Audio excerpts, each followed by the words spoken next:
Hi there. Welcome to Story Time with Momma Grace. I'm so glad you joined us today. We have an exciting classic book to read today called The Little House, Her Story by Virginia Lee Burton.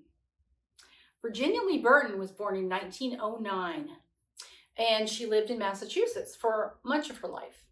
And a really interesting little known fact about this book is that it was written actually because Virginia Lee Burton, had a little house that was on a busy street, and it was moved to a hill with daisies and apple trees all around. So she wrote a story about it, and I love that. And I also wanted to mention today that this is one of the favorite books of a very dear friend of mine. So this story time today is dedicated to my friend Michelle. So I hope you get to watch it and enjoy it. Okay, we ready? Here we go.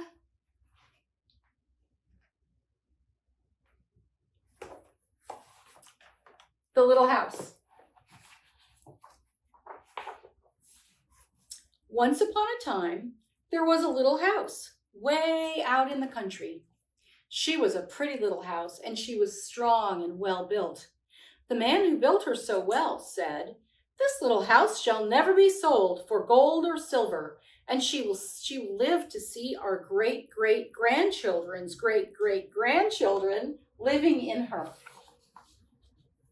The little house was very happy as she sat on the hill and watched the countryside around her. She watched the sun rise in the morning, and she watched the sun set in the evening. Day followed day, each one a little different from the one before, but the little house stayed just the same.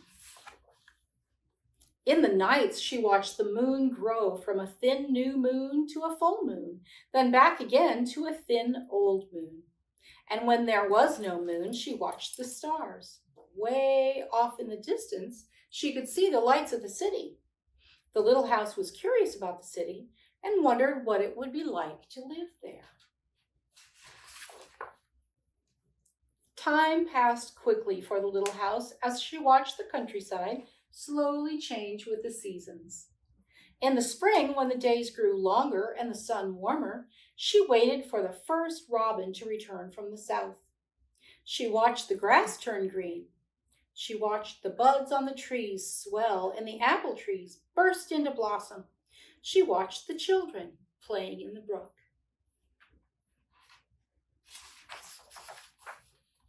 In the long summer days, she sat in the sun and watched the trees cover themselves with leaves, and the white daisies cover the hill. She watched the gardens grow, and she watched the apples turn red and ripen. She watched the children swimming in the pool. In the fall, when the days grew shorter and the nights colder, she watched the first frost turn the leaves to bright yellow and orange and red. She watched the harvest gathered and the apples picked. She watched the children going back to school. In the winter, when the nights were long and the days short, and the countryside covered with snow, she watched the children coasting and skating. Year followed year. The apple trees grew old and new ones were planted. The children grew up and went away to the city. And now at night, the lights of the city seemed brighter and closer. One day, the little house was surprised to see a horseless carriage coming down the winding country road. Pretty soon there were more of them on the road and fewer carriages pulled by horses. Pretty soon along came some surveyors and surveyed a line in front of the little house. Pretty soon along came a steam shovel and dug a road through the hill covered with daisies. Then some trucks came and dumped big stones on the road. Then some trucks with little stones. Then some trucks with tar and sand, and finally a steamroller came and rolled it all smooth, and the road was done. Now the little house watched the trucks and automobiles going back and forth to the city. Gasoline stations, Roadside stands and small houses followed the new road. Everyone and everything moved much faster now than before. More roads were made, and the countryside was divided into lots.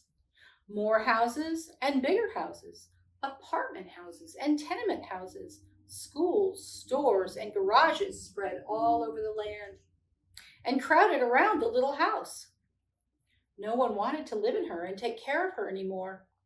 She couldn't be sold for gold or silver, so she just stayed there and watched. Now it was not so quiet and peaceful at night.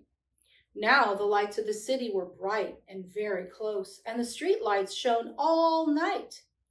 This must be living in the city, thought the little house, and she didn't know whether she liked it or not. She missed the field of daisies and the apple trees dancing in the moonlight. Pretty soon there were trolley cars going back and forth in front of the little house. They went back and forth all day and part of the night. Everyone seemed to be very busy, and everyone seemed to be in a hurry. Pretty soon there was an elevated train going back and forth above the little house.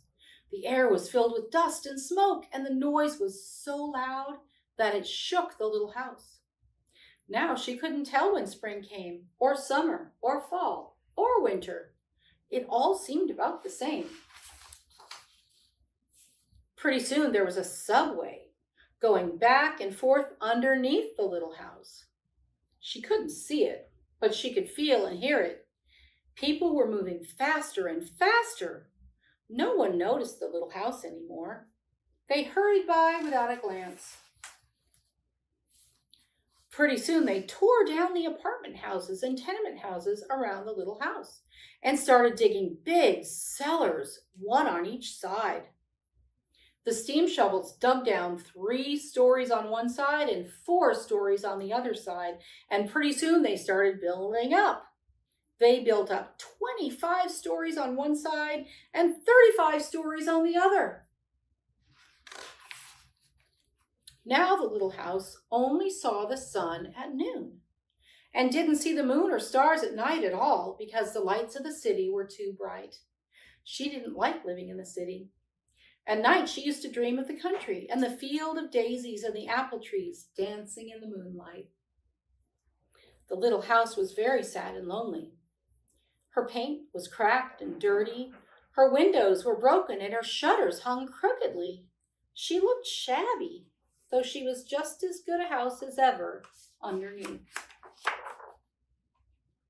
Then one fine morning in spring, along came the great-great-granddaughter of the man who built the little house so well. She saw the shabby little house, but she didn't hurry by. There was something about the little house that made her stop and look again. She said to her husband, "That little house looks just like the little house my grandmother lived in when she was a little girl. Only that little house was way out in the country on a hill covered with daisies and apple trees growing around." They found out it was the very same house, so they went to the movers to see if the little house could be moved. The movers looked the little house all over and said, "Sure, this house is as good as ever. She's built so well we could move her anywhere." So they jacked up the little house and put her on wheels.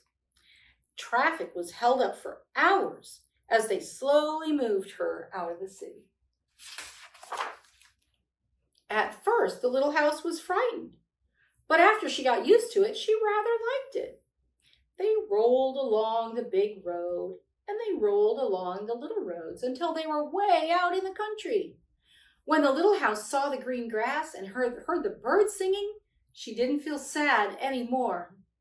They went along and along, but they couldn't seem to find just the right place. They tried the little house here, and they tried her there. Finally, they saw a little hill in the middle of a field and apple trees growing around. "There," said the great-great-granddaughter, "that's just the place." "Yes, it is," said the little house to herself. A cellar was dug on top of the hill, and slowly they moved the house from the road to the hill. The windows and shutters were fixed, and once again they painted her a lovely shade of pink. As the little house settled down on her new foundation, she smiled happily. Once again, she could watch the sun and moon and stars. Once again, she could watch spring and summer and fall and winter come and go. Once again, she was lived in and taken care of. That's the end. Isn't that a beautiful story? I love that story too. It's a really good one. And it's got such a happy ending because the little house was happy again. So thanks for joining us today. Papa Joe and I love you very much. And we love it when you come and join us in our home so that we can read you stories. So take care of yourself. Be safe. Be well. Come join us again soon and we'll read another fun story. So goodbye, but just for now.